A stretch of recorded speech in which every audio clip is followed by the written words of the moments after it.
थे कपड़े उतारने, गोली ये चल गई वो मुझे और मेरी मम्मा को बहुत मारते थे। मेरा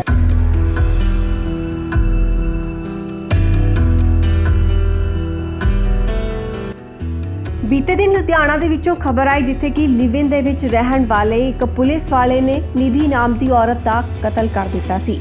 ਗੋਲੀਆਂ ਮਾਰ ਕੇ ਖਤਮ ਕੀਤੀ ਨਿਧੀ ਦੇ ਬੇਟੇ ਦੇ ਵੱਲੋਂ ਅਜਿਹੇ ਖੁਲਾਸੇ ਕੀਤੇ ਗਏ ਜਿਸ ਤੋਂ ਬਾਅਦ ਸਾਰਿਆਂ ਦੀਆਂ ਅੱਖਾਂ ਖੁੱਲੀਆਂ ਰਹਿ ਗਈਆਂ।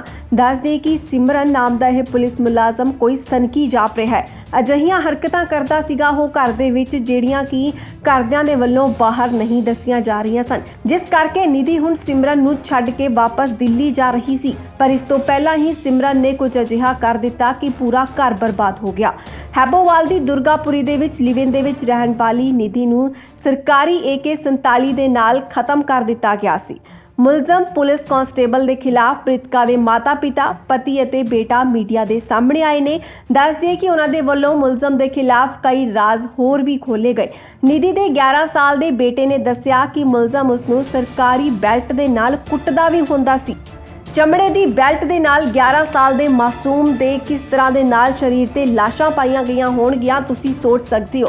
ਉਸ ਦੇ ਸਿਰ ਤੇ ਗਨ ਤਾਣ ਕੇ ਡਰਾਉਂਦਾ ਧਮਕਾਉਂਦਾ ਵੀ ਸੀ।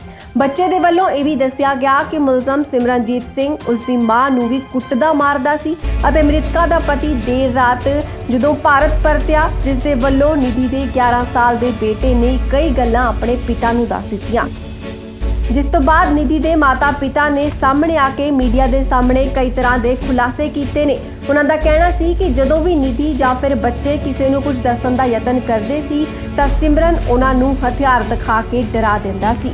ਮਾਂ ਆਪਣੇ ਬੱਚਿਆਂ ਦੀ ਸੁਰੱਖਿਆ ਦੇ ਲਈ ਚੁੱਪ ਰਹੀ ਅਤੇ ਬੱਚਿਆਂ ਨੂੰ ਨਹੀਂ ਪਤਾ ਸੀ ਕਿ ਅਜਿਹੇ ਡਰ ਦੇ ਮਾਹੌਲ ਦੇ ਵਿੱਚ ਕੀ ਕਰਨਾ ਹੈ। ਦੱਸਦੇ ਕਿ ਨਿਧੀ ਦੇ ਘਰ ਦੀ ਅਲਮਾਰੀ ਦੇ ਵਿੱਚੋਂ ਪੁਲਿਸ ਨੂੰ 91 ਜ਼ਿੰਦਾ ਕਾਰਤੂਸ, ਇੱਕ ਹੱਥਕੜੀ ਅਤੇ ਸਿਮਰਨ ਦੀ ਵਰਦੀ ਬਰਾਮਦ ਹੋਈ ਹੈ।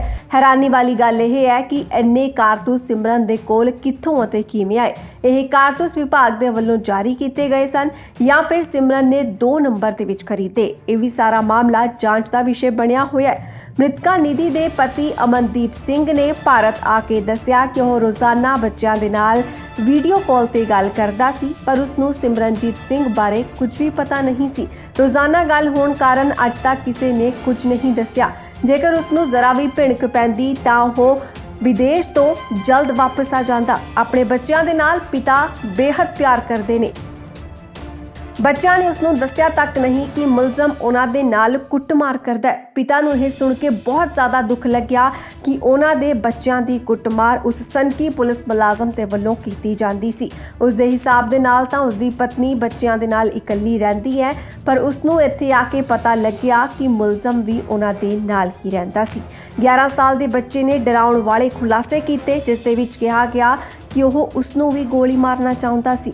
ਉਸ ਦੀ ਭੈਣ ਜਿੱਥੇ ਵੀ ਆਪਣੀ ਮਾਂ ਦੇ ਨਾਲ ਜਾਂਦੇ ਤਾਂ ਮੁਲਜ਼ਮ ਆਪਣਾ ਮੋਟਰਸਾਈਕਲ ਲਗਾ ਕੇ ਉਹਨਾਂ ਦਾ ਪਿੱਛਾ ਕਰਦਾ ਸੀ ਤਾਂ ਕਿ ਉਹ ਕਿਸੇ ਹੋਰ ਦੇ ਨਾਲ ਮਿਲ ਨਾ ਸਕਣ ਅਤੇ ਗੱਲਬਾਤ ਨਾ ਕਰ ਸਕਣ। ਜੇਕਰ ਉਹ ਕਿਤੇ ਘੁੰਮਣ ਵੀ ਜਾਂਦੇ ਸਨ ਤਾਂ ਉਹਨਾਂ ਦੇ ਨਾਲ ਇੱਕ 18 ਸਾਲ ਦਾ ਲੜਕਾ ਭੇਜ ਦਿੱਤਾ ਜਾਂਦਾ ਸੀ। ਜਦੋਂ ਉਹ ਘਰ ਦੇ ਬਾਹਰ ਜਾਂਦਾ ਸੀ ਤਾਂ ਉਹਨਾਂ ਨੂੰ ਬਾਹਰੋਂ ਕੁੰਡੀ ਲਗਾ ਕੇ ਚਲਾ ਜਾਂਦਾ ਸੀ। ਤੁਸੀਂ ਦੇਖ ਸਕਦੇ ਹੋ ਕਿ ਇਸ ਵਿਅਕਤੀ ਦੀ ਸਨਖ ਕਿੰਨੀ ਜ਼ਿਆਦਾ ਹੈ, ਜਿਹੜਾ ਕਿ ਬਾਹਰ ਘਰਦਿਆਂ ਨੂੰ ਭੇਜਦੇ ਹੋਏ ਉਹਨਾਂ ਦੇ ਨਾਲ ਕੋਈ ਲੜਕਾ ਭੇਜਦਾ ਸੀ ਅਤੇ ਜਦੋਂ ਘਰ ਦੇ ਵਿੱਚ ਉਹਨਾਂ ਨੂੰ ਛੱਡ ਕੇ ਜਾਂਦਾ ਸੀ ਤਾਂ ਬਾਹਰੋਂ ਦਰਵਾਜ਼ਾ ਬੰਦ ਕਰ ਜਾਂਦਾ ਸੀ।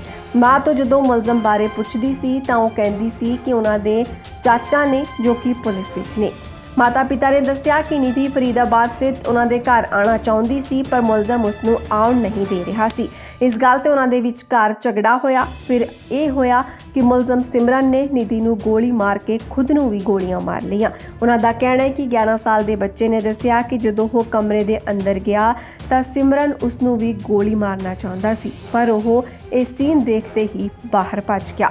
ਅਮਨਦੀਪ ਨੇ ਦੱਸਿਆ ਕਿ ਨਿਧੀ ਦਾ ਕਤਲ ਹੁੰਦੇ ਹੀ ਉਸਦੇ ਬੇਟੇ ਨੇ ਘਬਰਾ ਕੇ ਉਸ ਨੂੰ ਫੋਨ ਕੀਤਾ ਕਿ ਪਾਪਾ, ਮਾਂ ਨੂੰ ਗੋਲੀ ਮਾਰ ਦਿੱਤੀ ਗਈ, ਸਾਨੂੰ ਬਚਾ ਲਵੋ। ਉਹ ਬੁਰੀ ਤਰ੍ਹਾਂ ਘਬਰਾ ਗਿਆ ਅਤੇ ਬੇਟੇ ਦੇ ਨਾਲ ਗੱਲ ਕਰਨ ਦਾ ਯਤਨ ਕਰਨ ਲੱਗਿਆ।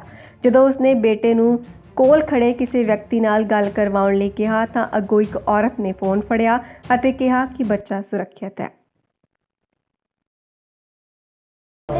दिल्ली जाना दूर, उनको गुस्सा आया, उन्होंने दारू पी के फिर मम्मा को गोली मारी। किन्होंने मारी? चाचू ने।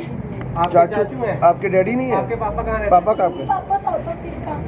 पापा का नाम क्या है? अमन। तो ये सगे चाचू हैं आपके? सगे चाचू हैं, पापा के छोटे भाई हैं?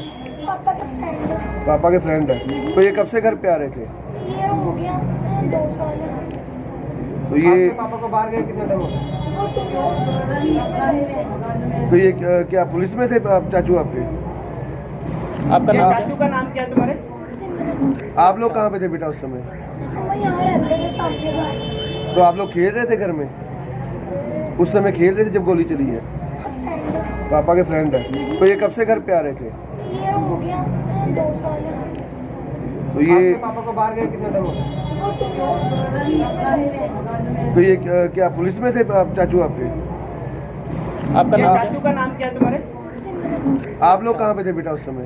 हम यहाँ रहते थे सामने घर। तो आप लोग खेल रहे थे घर में? उस समय खेल रहे थे जब गोली चली है? मैं छत पे गया था कपड़े उतारने, गोली ये चल गई। वो मुझे और मेरे मम्मा को बहुत मारते थे। मेरे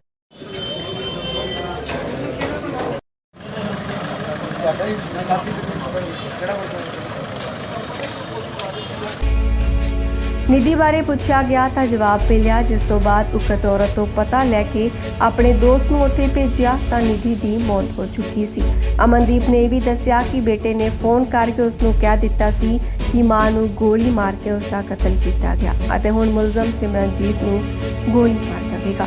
ਇਸ ਸੰਬੰਧੀ ਥਾਣਾ ਹੈਬੋਵਾਲ ਦੇ ਐਸਐਚਓ ਨਾਲ ਗੱਲਬਾਤ ਕੀਤੀ ਗਈ ਤਾਂ ਉਹਨਾਂ ਦਾ ਕਹਿਣਾ ਸੀ ਕਿ ਅਜੇ ਵੀ ਮੁਲਜ਼ਮ ਆਈਸੀਯੂ ਦੇ ਵਿੱਚ ਹੈ। ਉਸ ਦੀ ਹਾਲਤ ਗੰਭੀਰ ਹੈ, ਜਿਸ ਕਾਰਨ ਹਾਲੇ ਬਿਆਨ ਨਹੀਂ ਲਏ ਜਾ ਸਕਦੇ।